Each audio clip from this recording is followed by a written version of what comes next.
যোগাযোগ করছে, এমপি কে পাচ্ছে না। যতটা হেল্প করার আমরা করলাম, তারপরে একটা লোক চাকালিয়ার মারা গেল হরিয়ানায়, না হরিয়ানা না, রাজস্থান। ওখানকার এমএলএ মন্ত্রী সাহেবকে বলছে কি আমাকে ডেড বডিটা খালি বাড়িতে পৌঁছায় দেন। এমএলএ সাহেব বলছে, মিনাজ সাহেব বলছে মন্ত্রী গোলাম রব্বানী সাহেবকে। তো মন্ত্রী গোলাম রব্বানী সাহেব বলছে ভোটটা কাকে দিয়েছে? চকলিয়ার লোক বলছে কংগ্রেসকে দিয়েছে, 68,000 ভোট কংগ্রেসকে দিয়েছে। একটু যাক না ভিক্টরের কাছে, ভিক্টর দেখো কি একটু। কিন্তু মিনাজ সাহেব বললো কি না, লোকটাকে নিয়ে আসতে হবে, ভোট দিয়েছে ও ভুলটা তো করে দিয়েছে, কিন্তু আমাদের এখানকার লোক নিয়ে আসতে হবে। তারপরে মন্ত্রী সাহেব ওখানে ফোন করলো, কাকে কাকে ফোন করে ডেড বডিটাকে নিয়ে আসলো। তো আজকে সব কাজে মন্ত্রী সাহেব থাকবে, গোলাম রব্বানী সাহেব, আমাদের ব্লক প্রেসিডেন্ট থাকবে, আমাদের নেতা থাকবে, আর আমরা ভোটটা ওদিক ওদিক দিয়ে দিই। ভোটটার কোনো গুরুত্ব নাই, আমাদের ভোটটার কোনো দাম নাই। আজকে ফুলপুরা স্কুল থেকে আপনার ঝলঝলি রাস্তাটা খারাপ আছে, এই রাস্তাটা যাতায়াত করা যায় না। কেন? এমপি সাহেব তো আসছিল ভোট চেতে এখানে, কার্তিক পাল আসেনি, হ্যাঁ এমনি ভোট দিয়ে দিয়েছে। ভোটটার দাম নাই আমাদের, 33,000 ভোট 34,000 ভোট আমরা দিয়ে দিলাম। আজকে ঠিক আছে ভোটটা দিয়ে দিয়েছে ভাই, কাজের তো দরকার আছে, আজ তো আদায় করে দিতে হবে। আমি বলছি ঠিক আছে ভোট দিয়েছে ভালো, দিয়ে দাও, ঠিক আছে, কিন্তু কাজটা তো আদায় করতে হবে। আমরা করলাম তো, গোয়ালিন থেকে কিশোরগঞ্জের রাস্তা করে দিলাম, সোনপুরা থেকে বিপরীত করে দিলাম, বিপরীত থেকে আপনার ধামতলা করে দিলাম, লোদন থেকে সোনামুদি করে দিলাম, বাকি ছোট ছোট রাস্তা আমরা করছি। একটা রাস্তা আছে শুধু 15-16 কিলোমিটার, এটাই। এটাকে বলেন না এমপি কে, এমপি কে প্রশ্ন করেন যে আপনি সেন্ট্রাল গভর্নমেন্টের এমপি, আপনি তো বড় এমপি। সেন্ট্রাল গভর্নমেন্ট মানেটা কি হচ্ছে? পুরো দেশটার মালিক। আর একটা স্টেট অত ছোট্ট, আর দিল্লি এত বড়। তো সেই জন্য আপনাদের কাছে অনুরোধ, সব ভাইদের কাছে, শুধু খালি আমি হিন্দু ভাইকে বলবো না, আমাদের মুসলিম ভাই যারা আছেন তাদেরও কাছে আমার অনুরোধ, আপনারা বলেন এমপি কে এই রাস্তাটা করে দেন না। আপনি তো ফোনটা করলে হয়ে যাবে। কত টাকা লাগবে? বেশি লাগবে না, 16 কোটি টাকা লাগবে, 15-16 কোটি টাকা লাগবে। কি জানুন ভাই, 15-16 কোটি টাকা লাগবে, বেশি লাগবে না টাকা তো।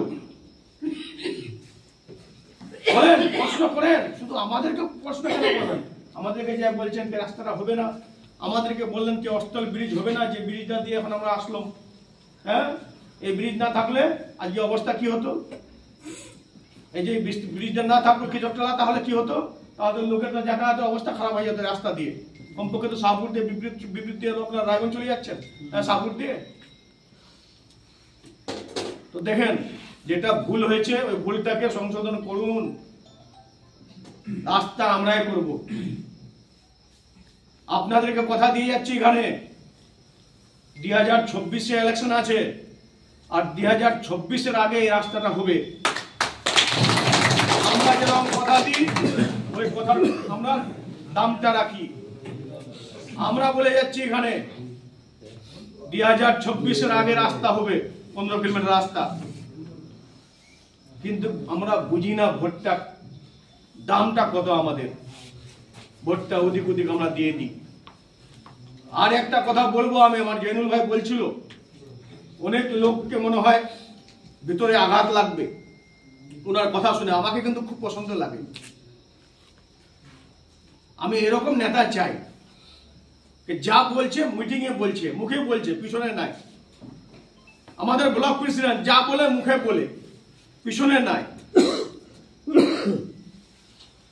আজ থেকে আপনার এখানে শপথ নেন, যারা যারা আপনার অঞ্চল কমিটির দায়িত্ব নিলেন, যারা ব্লক কমিটিতে আছেন, তাদেরকে বলবো গ্রাম পঞ্চায়েতের ফ্যাংশন কি আছে গ্রাম পঞ্চায়েতকে বলবো।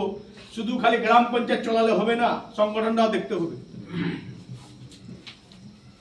সংগঠনটাও দেখতে হবে। শুধু গ্রাম পঞ্চায়েত চলালে হবে না, গ্রাম পঞ্চায়েতের কাজ আপনারা করেন, আপনাদের এখানে হেল্প লাগলে আমরা করবো, কিন্তু সংগঠনটা ধ্যান দিতে হবে ভাই। সংগঠন ধ্যান না দিলে অনেক অনেক বড় বড় নেতাকে সরাই দিল মমতা ব্যানার্জি, রাজীব ব্যানার্জির মতন লোককে সরাই দিল, মিনিস্টার ছিল। যে শিবেন্দু অধিকারীর এলাকায়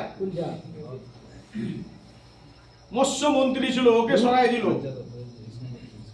আমি আর আপনি কে? সেই জন্য সংগঠনের দাম দিতে হবে, সংগঠন করতে হবে, মন থেকে দিল থেকে করতে হবে। আর যদি দল না করো দিল থেকে, তাহলে পার্টিতে থাকে, পার্টির গাদ্দারি করলে কিন্তু এটা তো বরদাস্ত করা যাবে না। এটা বরদাস্ত করবে না পার্টি, দল বরদাস্ত করবে না। তারপরে বলেন তো এখানে কংগ্রেসের কে আছে এখন? জেনুল ভাই ছিল, চলে আসলো তো। আর 2-4 জন আছে, ওরা তো এমনি নিজেদের মধ্যে দণ্ড, নিজেদের মধ্যেই দণ্ড। তো আপনাদেরকে আমি বলবো একটা কথা আরো, এই চার দোকানে, পানের দোকানে ওই মেম্বার কি খাচ্ছে, ওই নেতা কি খাচ্ছে, ও কি করছে না করছে, এগুলাকে বন্ধ করতে হবে আমাদেরকে।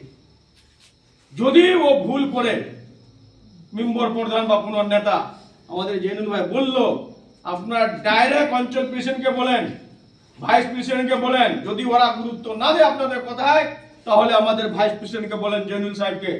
যদি জেনুল সাহেব গুরুত্ব না দেয় তো আপনার ব্লক প্রেসিডেন্টকে বলেন। আবার যদি ব্লক প্রেসিডেন্ট গুরুত্ব না দেয় তো আমাকে বলেন। আমি যদি গুরুত্ব না দিই তো মন্ত্রী সাহেব বলেছে আমাকে বলেন, কি হবে আমরা বুঝিয়ে নেবো, আমরা বুঝিয়ে নেবো, মন্ত্রী সাহেব বলে দিয়েছে। আর এরকম মন্ত্রী নাই कि কারো কাছে 10 টাকা চাইবো।